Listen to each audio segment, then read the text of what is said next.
सलाम दोस्तों, मैं हूं उमैस मुनीर। आप देख रहे हैं हमारा यूट्यूब चैनल।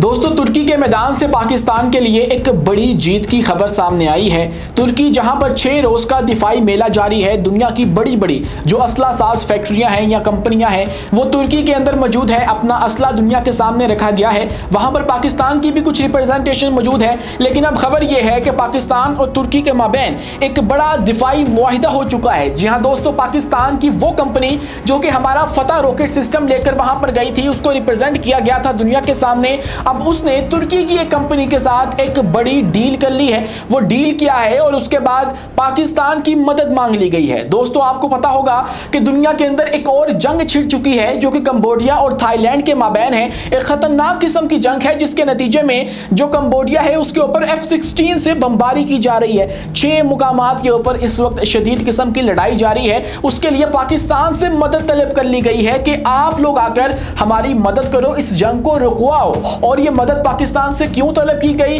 इसका कॉन्टेक्स्ट क्या है, आज की वीडियो में आपके सामने रखेंगे और आपको बताएंगे कि हमारे सिपा सलार जो कि इस वक्त चाइना में मौजूद हैं, उनके फॉरेन मिनिस्टर के साथ जब उन्होंने मुलाकात की और उसके बाद एक तस्वीर सामने आई। वो तस्वीर आपको देखने में तो नॉर्मल लग रही होगी, लेकिन दोस्तों इस तस्वीर ने हमारे हमसायों के अंग अंग में आग लगा दी है। हमारे हमसायों का बदन इस वक्त जल रहा है। हमारे हमसायों को इस तस्वीर से क्या तकलीफ है, आज की वीडियो में इसका भी जरा पोस्टमार्टम आपके सामने रखेंगे। लेकिन उससे पहले हमारी आपसे दस्तबस्ता गुजारिश है कि इस चैनल को लाइक कीजिए, सब्सक्राइब कीजिए और बेल आइकन को लाजमी दबा दीजिए ताकि हर नई आने वाली वीडियो आप तक बर वक्त पहुंच सके।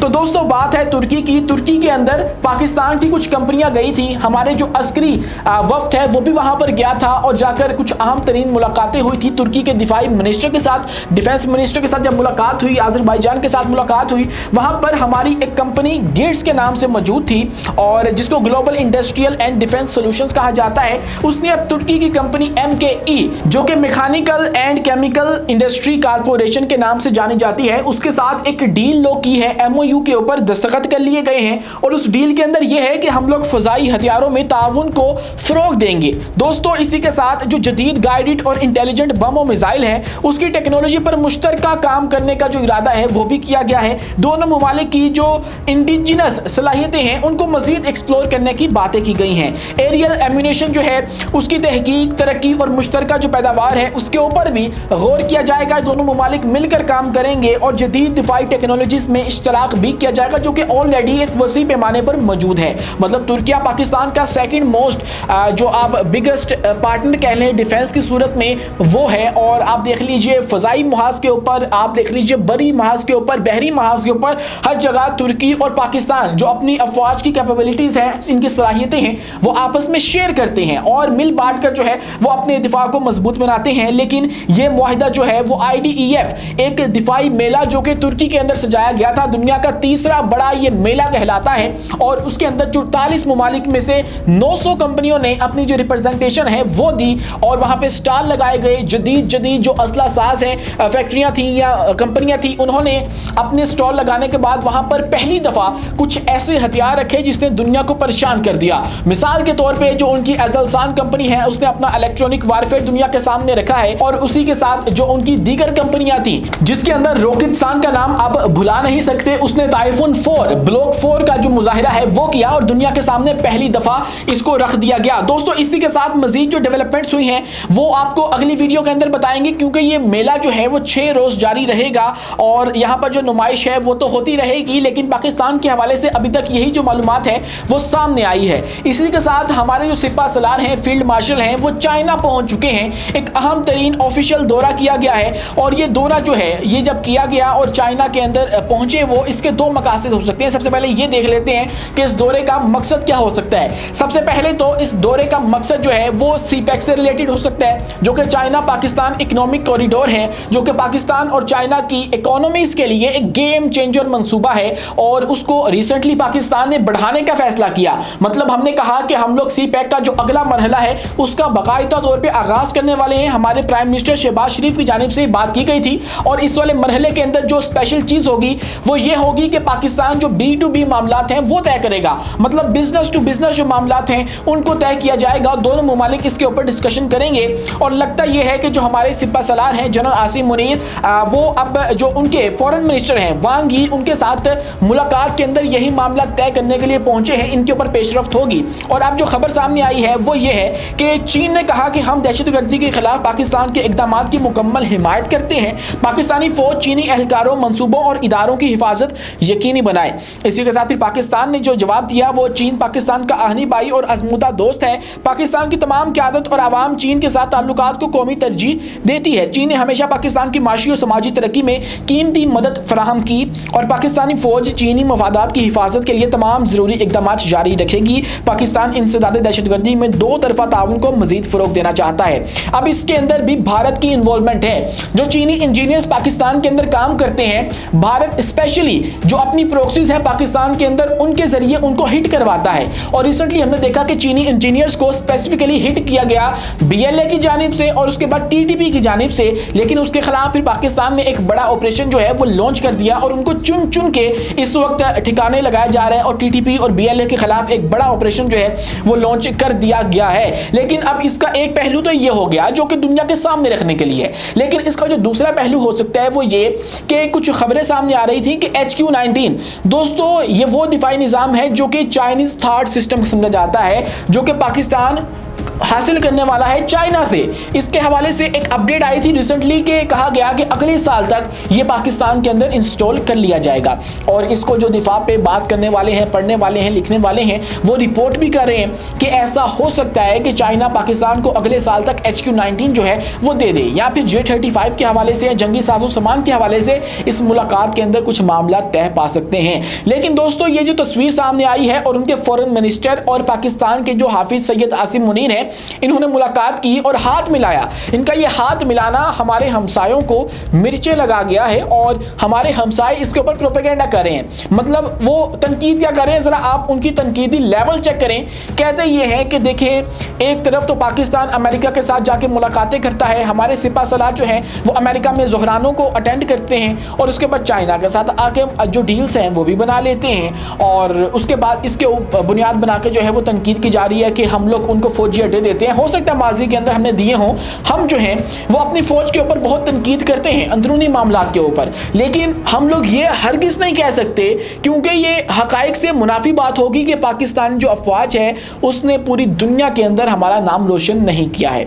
ये बात कहते हुए हमारी जो जुबान है वो लड़खड़ानी चाहिए क्योंकि ये झूठ है। क्योंकि अब देखिए कि पाकिस्तान एक ऐसी पोजीशन के अंदर मौजूद है कि हमने एक ही टाइम के अंदर अमेरिका को भी इंगेज किया, उसके बाद चाइना को भी इंगेज किया और दोनों हमसे खुश हैं। मतलब अब देखिए कि वो भी हमारे साथ जो डील्स हैं वो बना रहे हैं, हमें रिलीफ दे रहे हैं और चाइना भी दे रहा है। लेकिन अब भारतीयों की ये तनकीद जो है वो समझ में नहीं आ रही। इनकी जो तस्वीर है वो शेयर करके इस तरह की जो बेजा तनकीद है वो की जा रही है। लगता ये है कि ये इज्जत करवाना और इज्जत करना दोनों भूल चुके हैं। मतलब अब देखिए रिसेंटली इनको जितना बड़ा सेटबैक देखना पड़ा है अपने खारजा महाज के ऊपर, वो इससे पहले इनको देखने को नहीं मिला था। मतलब जो क्वाड मुमालिक की वहां पे इजलास हुआ वहां पे भी इनको जो है वो बहुत बड़ी सुबकी का सामना रहा। वहां पे भी पहलगाम वाकये के हवाले से कोई वाज़ेह पाकिस्तान के खिलाफ बयान सामने नहीं आया। उसके बाद SCO का चाइना के अंदर हुआ, उसके अंदर भी इनको सुबकी और हजीमत उठाना पड़ी। उसके बाद आप देखिए कि मोदी को मुंह किसने लगाया है।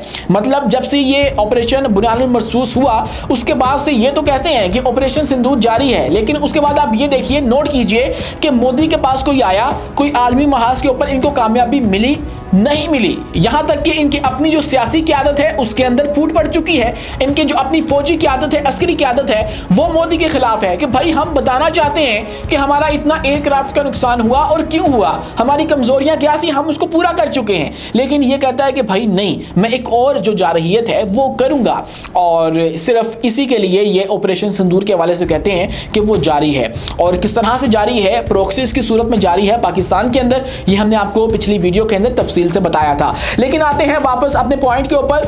इन्होंने हर महाज के ऊपर नाकामी उठाई, खारजा महाज के ऊपर स्पेशली जो जयशंकर ने इनकी दुर्गत बनवाई है पूरी दुनिया के अंदर, वो जो है वो देखने वाली है। और उसके बाद फिर G7 के अंदर आपको याद होगा कि मोदी साहब को नहीं पहले बुलाया गया था, उसकी अलग से इनको हजीमत उठाना पड़ी और उसके बाद जो इनकी चंद डील्स आलमी तौर पर कैंसिल हो गई वो अलग से है। तो इसीलिए जब ये पाकिस्तान को देखते हैं कि ये एक तरफ से SCO का समिट भी अटेंड कर रहा है, वहां पे हमारे खिलाफ जो बयान है वो भी दिया जाता है और फिर ये उस अलामिया के ऊपर दस्तखत नहीं करते हैं। और उसके बाद फिर आप देखिए कि अमेरिका के अंदर दौरे जो हैं वो भी किए जाते हैं और उसके बाद ट्रंप को भी इंगेज किया जाता है। उसके बाद चीनी एयर चीफ पाकिस्तान आ जाते हैं, यहाँ पे आके डील्स बनाई जाती हैं। तो आखिर पाकिस्तान ये कैसे कर रहा है? इनको ये बात खटक रही है और शायद ये इस बात से डरते हैं कि पाकिस्तान की तारीफ ना करनी पड़े कि इनकी जो खारजा पॉलिसी है इस वक्त की वो कमाल की है। मतलब मैं नाकिद हूँ, मौजूदा हुकूमत का नाकिद हूँ। मैं अपनी पाक अफवाज की चंद जो काली भेड़े हैं या फिर जो ऐसे काम होते हैं जिनके ऊपर तनकीद करनी होती है, मैं उनके ऊपर तनकीद करता हूँ,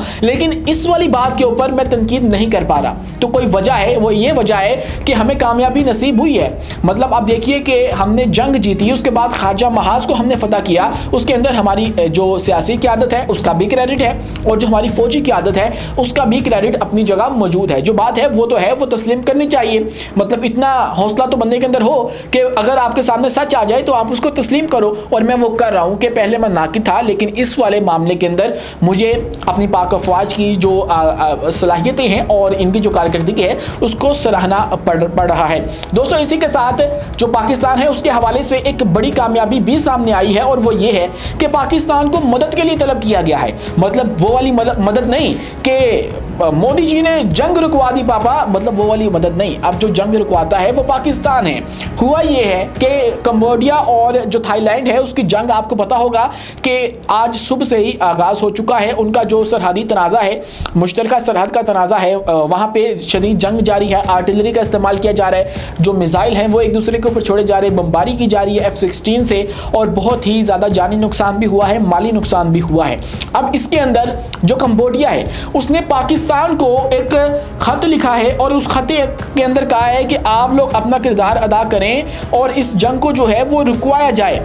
और ये खत जो है वो पाकिस्तान के जो एम्बेसडर हैं यूनाइटेड नेशन के सिक्योरिटी काउंसिल के परमानेंट जो हमारे रिप्रेजेंटेटिव हैं, जिनका नाम हमारे आसिम इफ्तिखार अहमद है, उनको लिखा गया है और कहा गया है कि आप लोग इसके अंदर अपना किरदार अदा करें। अब इसके कॉन्टेक्स्ट के अंदर जाएं तो इतनी कोई फ़ख्र की बात नहीं है।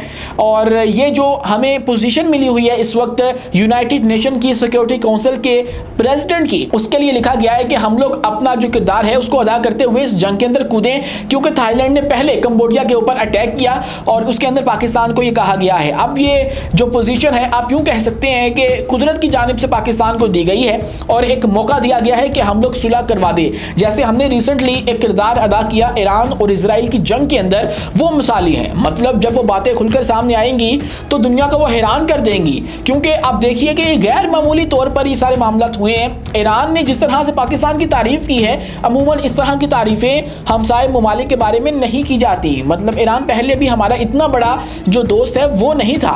मतलब जंग जब हुई उसके अंदर पाकिस्तान ने जो किरदार अदा किया, एकदम से हमारे सिपा सलार का ट्रंप से मुलाकात करना, उसके बाद उसको नॉमिनेट करना अमन प्राइज के लिए और नोबेल प्राइज के लिए, और उसके बाद फिर अचानक से जंग बंद हो जाना। मतलब एक होम्योपैथिक सा हमला था, B2 बम्बर वाला अटैक जो है वो एक होम्योपैथिक था, एक पावर शो था, उससे नुकसान कोई नहीं इतना खास ईरान को हुआ। और ये बहुत से सबूत आ चुके हैं बाद में कि वो अभी भी काम कर रहे हैं। तो इसमें पाकिस्तान को कोई ना कोई किरदार तो है। उसके बाद जो मसूद पेज़ेश्कियान है उसका अपनी पार्लियामेंट के अंदर पाकिस्तान के नारे लगवाना, भाई ऐसे कौन करता है? मतलब आप ये इमेजिन कर सकते हैं कि पाकिस्तान की पार्लियामेंट के अंदर ईरान के नारे लग रहे हों, या फिर आप ये इमेजिन कर सकते हैं कि पाकिस्तान, चीन कितना हमारा बड़ा दोस्त है, हमने कभी अपनी पार्लियामेंट के अंदर चीन के नारे लगाए कि भाई चीन जिंदाबाद, चीन जिंदाबाद?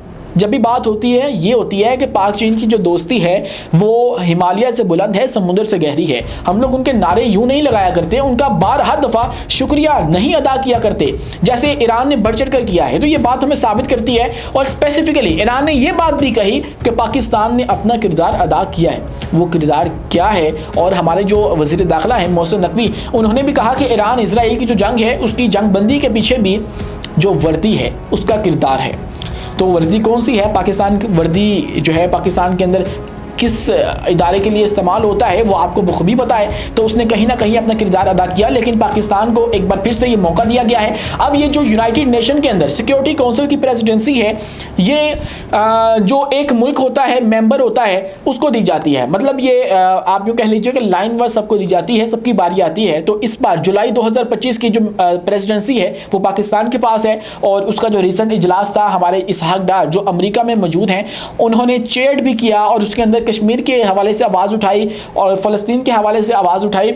उसके तनाजुर के अंदर हमें ये कहा जा रहा है कि आप लोग हमारी जंग रुकवा दो, और कंबोडिया हमसे रिक्वेस्ट कर रहा है कि भाई ये जारहियत हमारे खिलाफ की गई है, आप खुदारा अपना किरदार जो है वो अदा करें, क्योंकि कंबोडिया के पास यूं जो तैयारे हैं वो मौजूद नहीं है, F-16 का मुकाबला करने के लिए तैयारे मौजूद नहीं है, उनके पास चाइना है, चाइना ऑफर कर रहा है कि मैं सुलह करवा दूं। तो ये मामला चल रहा है, पाकिस्तान को जो है ये ऑफर किया गया है और ये एक बड़ा एजाज होगा कि पाकिस्तान अपना किरदार इसके अंदर अदा कर दे। तो आप इस बारे में क्या सोचते हैं, कमेंट सेक्शन में अपनी राय से आगाह लाजमी कीजिए, और वीडियो पसंद आने की सूरत में हमारे चैनल को लाइक कीजिए, सब्सक्राइब कीजिए और बेल आइकन को लाजमी दबा दीजिए ताकि हर नई आने वाली वीडियो आप तक बर वक्त पहुंच सके। शुक्रिया, अल्लाह हाफिज़।